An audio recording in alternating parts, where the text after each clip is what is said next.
আয়াত 10 ইন্নামাল মুমিনুনা ইখওয়াতুন ফাআসলিহু বাইনা আখাওয়াইকুম ওয়াত্তাকুল্লাহা লাআল্লাকুম তুরহামুন।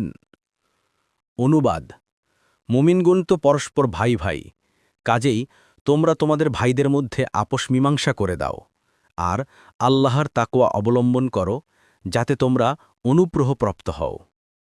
তাফসির 1 নং ফুটনোটের বিবরণ: এই আয়াতটি দুনিয়ার সমস্ত মুসলিমকে এক বিশ্বজনীন ভ্রাতৃত্বের বন্ধনে আবদ্ধ করে।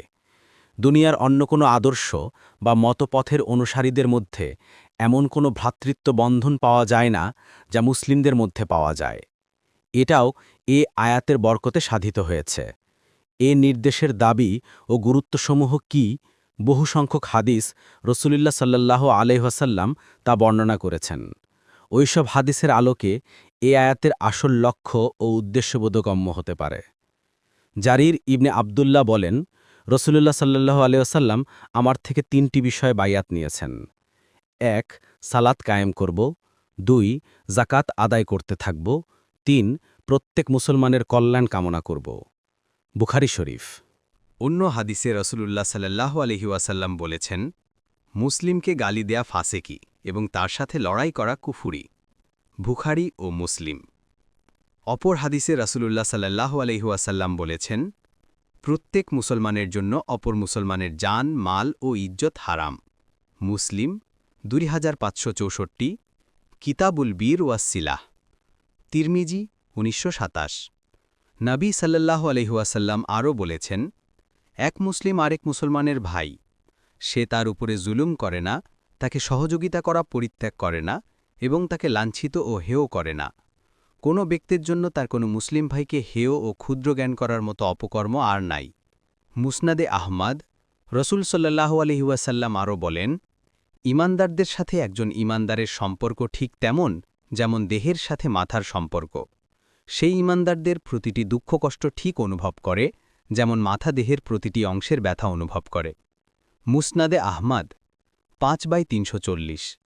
অপর একটি হাদিসে নবী সাল্লাল্লাহু আলাইহি ওয়াসাল্লাম বলেছেন, পারস্পরিক ভালোবাসা, সুসম্পর্ক এবং একে অপরের দয়ামায়া ও স্নেহের ব্যাপারে মুমিনগণ একটি দেহের মতো। দেহের যে অঙ্গই কষ্ট হোক না কেন, তাতে গোটা দেহ জ্বর ও অনিদ্রায় ভুগতে থাকে। বুখারী 6011, মুসলিম 2586। আরও একটি হাদিসে নবী সাল্লাল্লাহু আলাইহি ওয়াসাল্লাম বলেন, মুমিনগণ পরস্পরের জন্য একই প্রাচীরের ইটের মতো একে অপরের থেকে শক্তি লাভ করে থাকে। বুখারী 2646, মুসলিম 2585। অন্য হাদিসে এসেছে, একজন মুসলিম অপর মুসলিমার ভাই, সে তার উপরে অত্যাচার করতে পারে না, আবার তাকে ধ্বংসের মুখেও ঠেলে দিতে পারে না। বুখারী 2442, মুসলিম 2580। অন্য হাদিসে এসেছে, আল্লাহ বান্দার সহযোগিতায় থাকেন যতক্ষণ বান্দা তার ভাইয়ের সহযোগিতায় থাকে।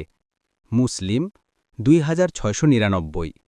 হাদিসে আরও এসেছে, কোনো মুসলিম যখন তার ভাইয়ের জন্য তার অনুপস্থিতিতে দোয়া করে, তখন ফেরেশতা বলে আমিন, কবুল করো, আর তোমার জন্য তদ্রূপ হোক। মুসলিম। পরবর্তী তাফসিরে যেতে ভিডিওটি শেষ হওয়ার পূর্বেই এই বক্সে ক্লিক করুন। ভয়েস বা উচ্চারণে অনিচ্ছাকৃত ত্রুটি ক্ষমাসুন্দর দৃষ্টিতে দেখবেন ইনশাআল্লাহ।